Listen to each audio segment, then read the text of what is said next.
Hey, how's it going, YouTube? So, as you can see, we've got them all in the background here today. I'm going to just do a little quick follow-up of pulling out this starter adapter and get it over to my IA and see if we can tear into it a little bit and make sure that, in fact, the spring and the shaft are not grabbing each other anymore. Follow along.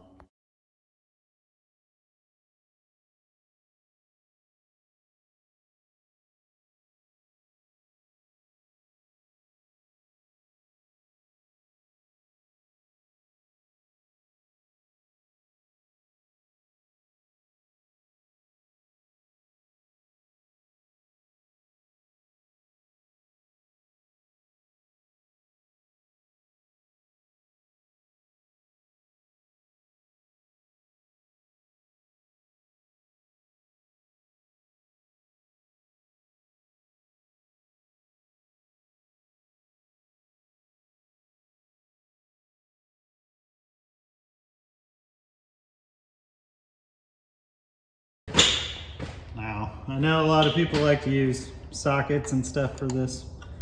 I am not against it.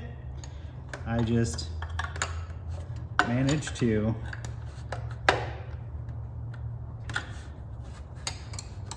never have a socket set with me for some reason. I always have open end wrenches though. So I think today is a day where we are going to have to go find a socket though, because this is not going to come out. I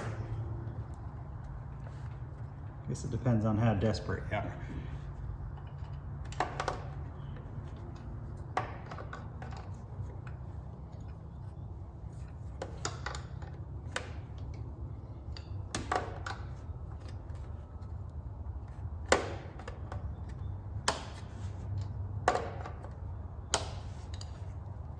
I'm actually not sure a socket would fit in here. How close it is to the starter, I don't think it would, to be honest with you. So this looks like it's our only choice for this. Go ahead and leave that one just loose on there and get the other one going here, which is the one that I will need a socket for.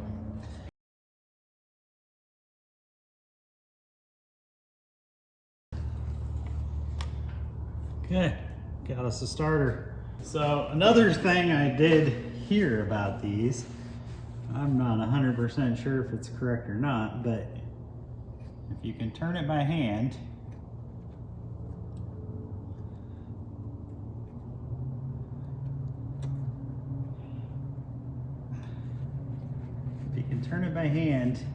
and get it through, then your starter adapter has failed.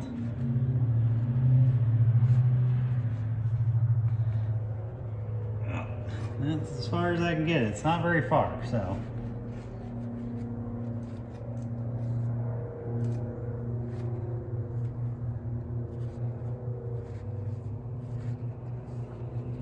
Okay. Well, let's continue on here.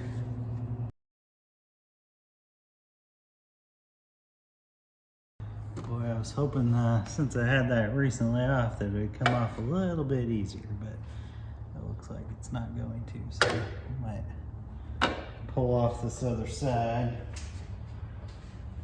Take the whole hose off, I suppose. Maybe get a chance to look in it anyway. Okay, that is undone, so now we will start pulling the vacuum pump apart, which is always fun.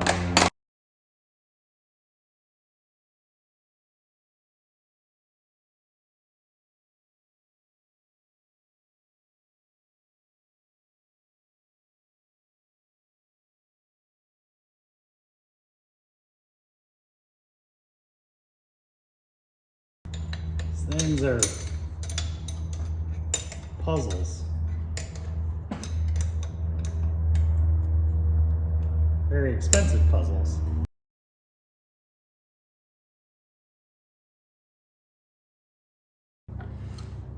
Alright, well that was fun. Okay, so these have a shaft in them that splits. Because it's so dang tight, plus if it ever seized up, the shaft is designed to break and not inhibit the engine operation.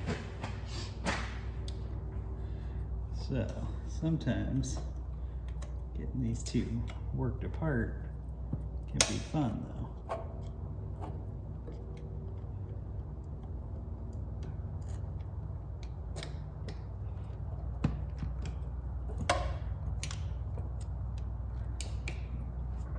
Okay, shaft is separated.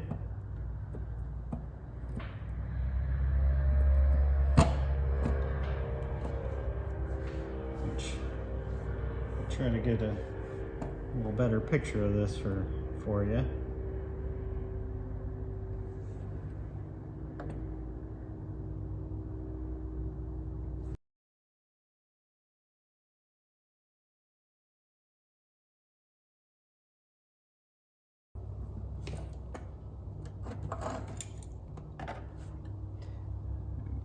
Still pretty oily. Wonder where the oil's coming from.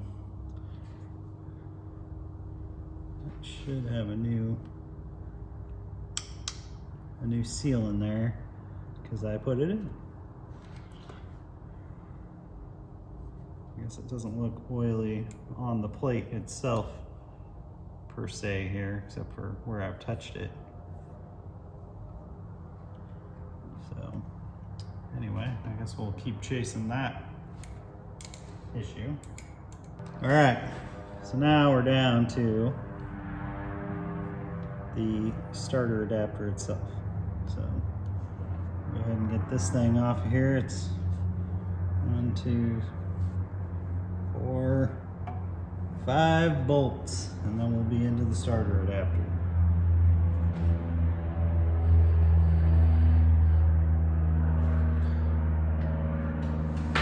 Moving on.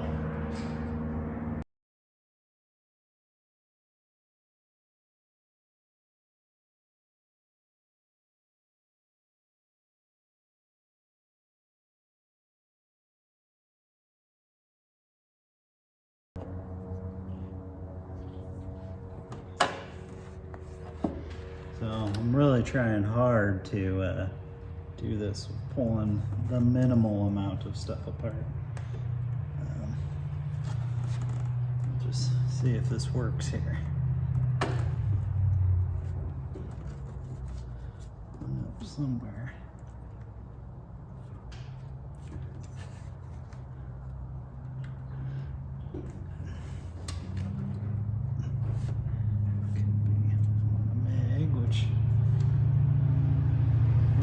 Great, since I just got done timing it, but if we have to pull one, we have to pull one.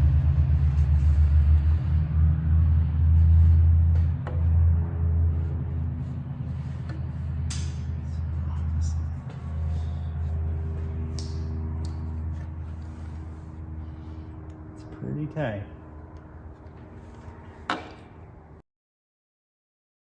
We're gonna loosen the mag, dang it. Okay.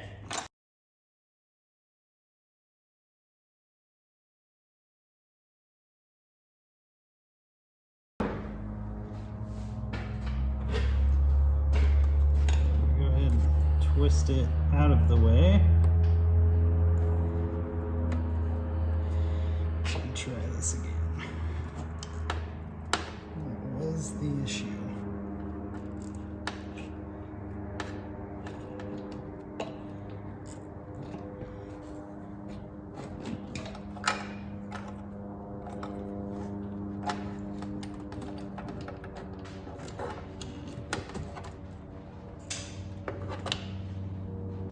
Okay, well, there it is. This is the old style that has the housing over the clutch spring still.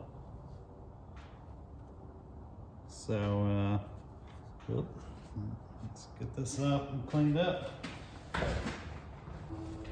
We will do a very thorough cleaning job of this since I am, like I said, looking for an oil leak.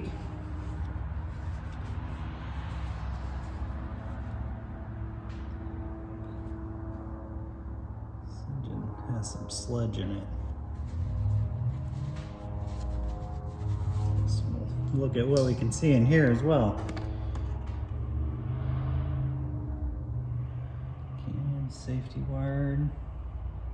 Everything still looks good in there. Don't see any chunks of anything falling apart.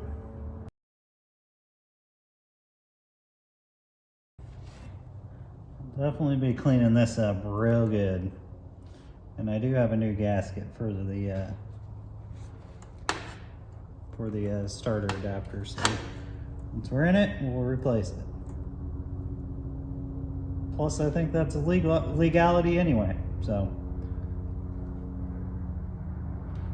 Okay.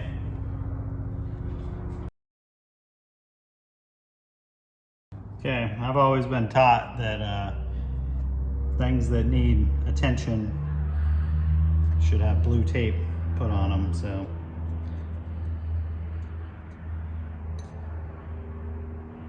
On the blue tape goes.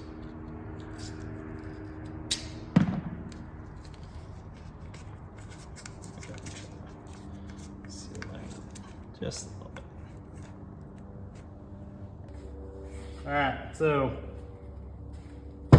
this is the starter adapter out of an IO 360A, and this thing's been giving me a little grief lately. See if I can get this thing removed without messing up my new O-ring that just got installed in there. Again, I think it might be legality that it has to be replaced once it's pulled apart. I'll have to look in the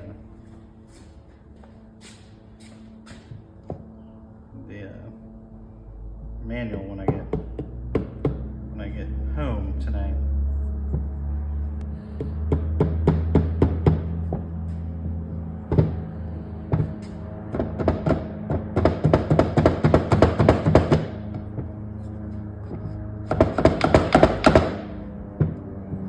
This stuff is aluminum, so keep that in mind as you're